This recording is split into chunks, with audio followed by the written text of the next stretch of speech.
One of the most important kinds of recognition is really recognition from your peers. And the Isidore Starr Award is something really that is given to people in our field, but it's a reflection and an acknowledgement of excellence from peers. And so for that reason, it's particularly important. It was a thrilling experience because it acknowledged my capacity to at least remind me that it's possible for the average teacher to do a better job than we had been previously doing in terms of having students involved in the process, because that was really the key. So I was deeply honored and with great humility to have received the award for what the program had accomplished. Those are experiences that I'll never forget. So it's just a very nice recognition of thousands of hours of time over a 25-year period that I had devoted to educate the public about the law.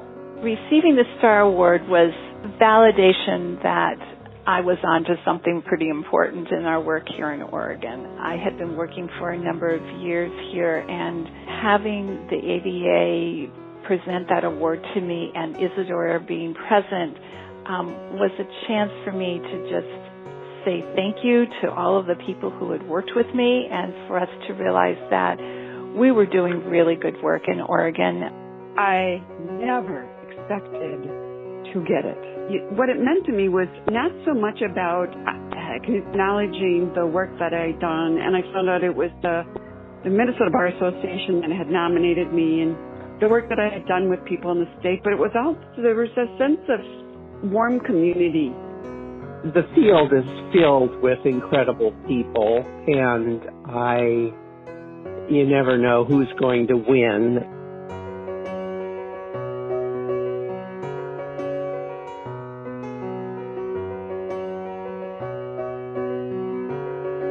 I remember being absolutely overwhelmed at receiving it for a number of reasons. One being, of course, I so admired Isidore and just felt so honored to be receiving an award in his name, but also because as a non-American, a Canadian who works in law-related education in my country, I just felt particularly honored that my peers in the States who had evaluated the nomination for me for that award, selected me.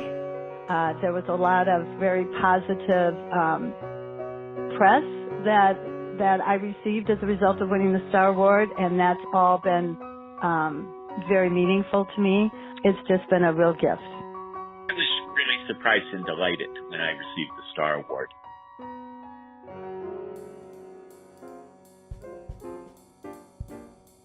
I got to this lesson on torts, and I expected it to deal with bakery products. I had no idea what a tort was. Teachers don't necessarily come with background knowledge about law, and it's helpful in professional development settings and in the materials that are developed to give teachers who are smart characters but don't necessarily have legal backgrounds the information they need, as well as the methods that they need to teach this material.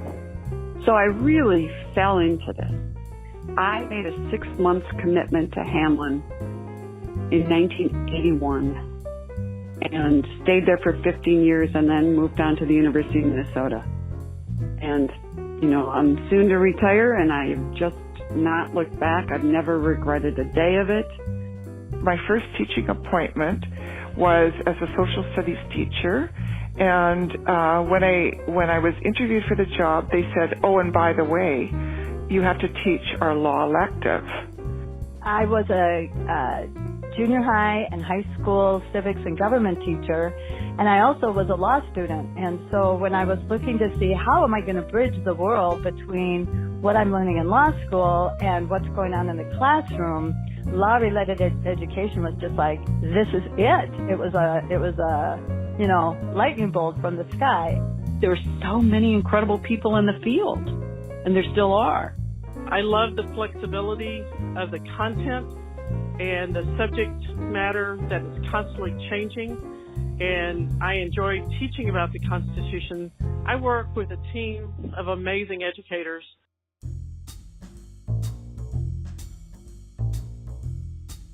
I really think it's critical that we convey and educate about law and civics to young people. It's at the core of why we have public education.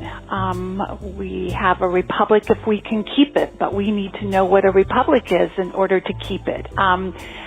Isidore inspired that notion that we needed to make sure that students understood the Constitution, the rule of law, and hold people accountable for that. Our democracy, which is the shining example to the rest of the world, in order for it to be effective and to continue, we have to have a citizenry educated in civics. And one of the best ways of doing that is through law-related education. And helps people have power in their own lives, for them to see possibilities for themselves that they didn't before. Oh, it is so important to me because to me, law-related education has really been the fabric of civics and citizenship. Having young people understand and be knowledgeable about the law and the rule of law and how they fit into a civil society is just so critical, and LRE has really led the way in helping young people understand not only their rights but also their responsibilities. Citizens need to be empowered, and they need to know the role that law plays in making our society better. Really for our nation, because law-related education is a fundamental way that we reinvest in our democracy. I really do it because I can't think of anything that's more important.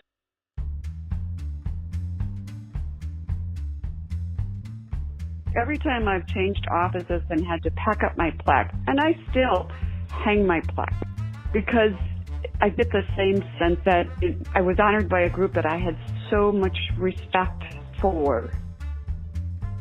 I could probably go over and look at it. No, yeah, it's in my bookcase. I'm very, very proud of that. I mean, and every once in a while I say, gee, how did I ever get that? It's a lovely thing.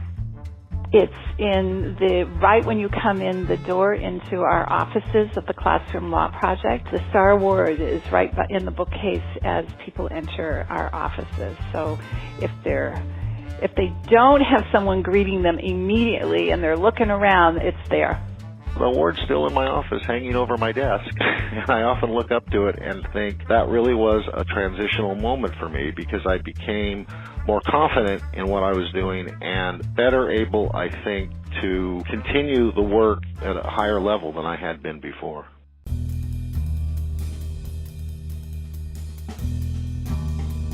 I think we've been doing it all along. What's different about us is that we have a law focus to civics, and that's that law-related education component. And I hope we never lose that, because it is unique and it is special. It's been my professional career for a long time, and it's also interesting study and teaching about the law. It's dynamic. It's always changing, and so for that reason, it's always been interesting to me. Law-related education has been doing all these things that people are sort of waking up to as what's absolutely necessary for citizens to understand their role with government, to have the skills and the opportunities to interact with government. And law-related education was way ahead of its time. We really need to rededicate ourselves to law education. Social studies and law-related education are being pushed out of the curriculum, and we need to make the case of the importance of law education and why it is so foundational for continued democracy and support for the rule of law and good government. Reach out to school systems that would not normally be involved in these kinds of conversations. We have to advocate for greater resources and greater instructional time and greater focus on civic and law-related education and understanding of our Constitution and government, because that's the only way the republic's going to survive, and it's the way democracy is going to survive.